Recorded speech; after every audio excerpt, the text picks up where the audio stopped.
Um, Vice President Biden recently said that in the case of Cyprus, the natural sources could act as the lubricant, he said, for the solution. At least at this point, this is not the case at all. As one of the main players, Turkey, uses it to create tension by violating the exclusive economic zone of the Republic of Cyprus. I believe that since an American company is involved in the EEZ, the reaction of the US should have been more robust, let's say. Instead, it was quite mild. Why? Well, first, thank you for having me on your show, and let me just walk through how we see it. First, I'm here because we're good friends, and Cyprus and the United States have had a long tradition of friendship and support. And this is not my first visit. I've been here several times and have an opportunity to meet on several occasions in between my visits here and in Washington and other places with Minister Lakotripis and Minister Kassolidis. And I was honored to be able to be here with Vice President Biden on his historic visit. We would like to see the energy resources that were discovered here in the region as a way to continue to economically develop Cyprus. We believe that this is a very exciting opportunity, not only for Cyprus, but for the whole region. The Eastern Mediterranean can use the fact that there is a new discovery of a resource that they didn't have before. Most of the countries in this region have been dependent on costly imports, and this is a real opportunity to provide prosperity for the region. So that's the basic objective of my discussions here today and throughout the last several years since the discovery of the resource. And there's no doubt in our support for Cyprus's rights to explore and develop their resources in their economic zone.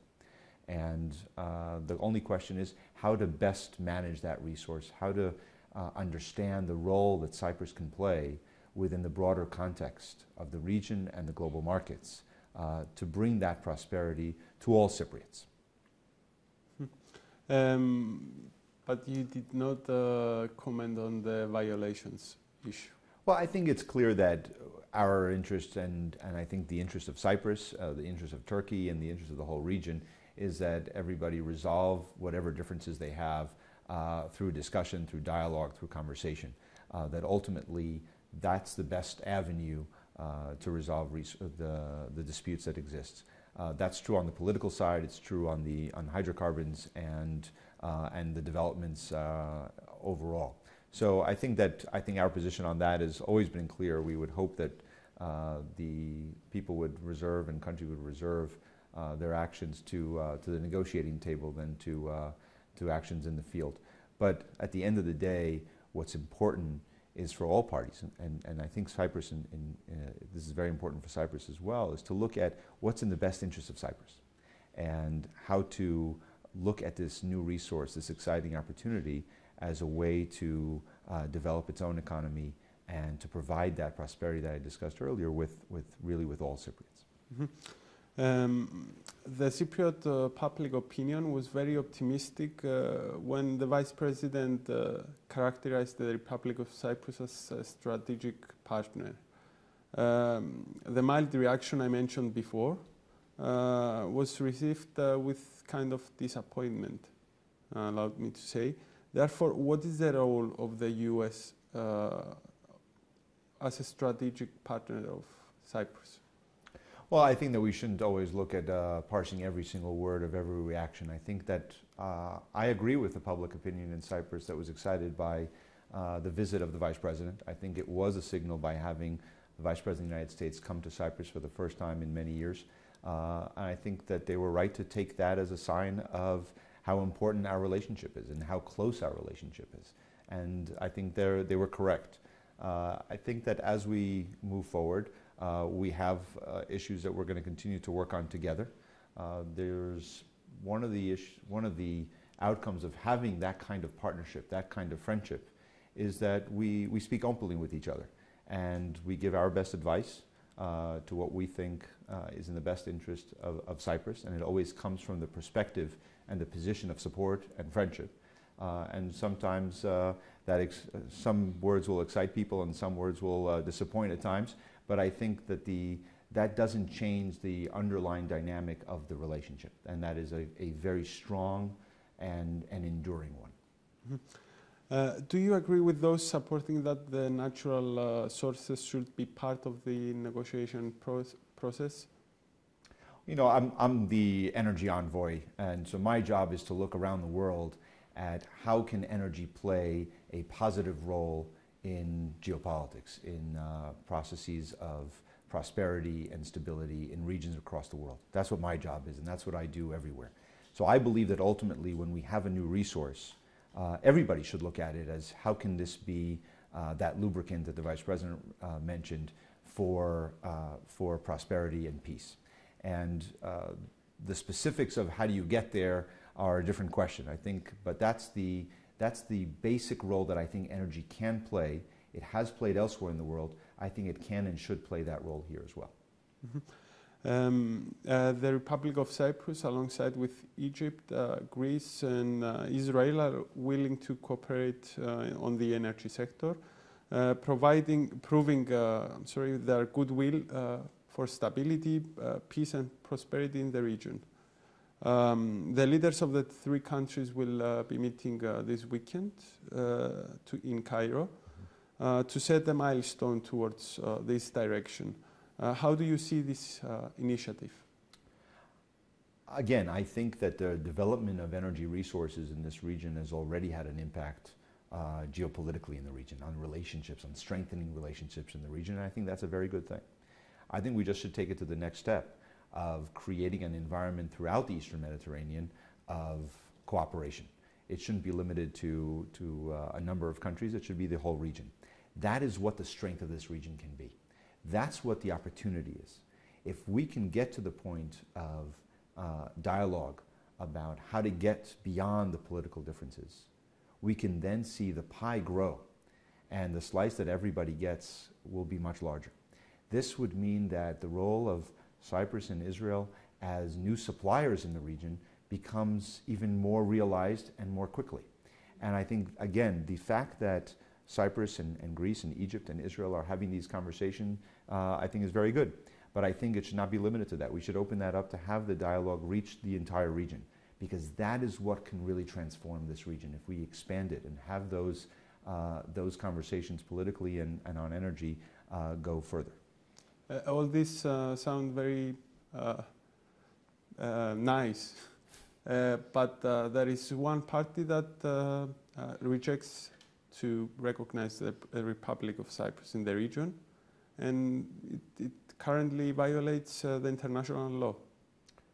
So how can we end up in what you described before? Well, first, to do my job around the world, I have to be an optimist, and I'm always an optimist that the potential for success and the potential for prosperity and stability is there. And inherently, it's in the interest of the people of every region to resolve differences and to work together. So that leads me to be an optimist. If it wasn't difficult, we wouldn't be here having this discussion. So I recognize the difficulty, and I recognize that sometimes we take a few steps forward and then we take a couple of steps backwards. The political differences in this region on the question of Cyprus are not new. And I think that we have an opportunity, a window of opportunity for how to use this time to break through the differences of the past and move forward into a different era of stability. And so yes, I know that my words sound optimistic, but they're not out of lack of recognition of the difficulty of the process.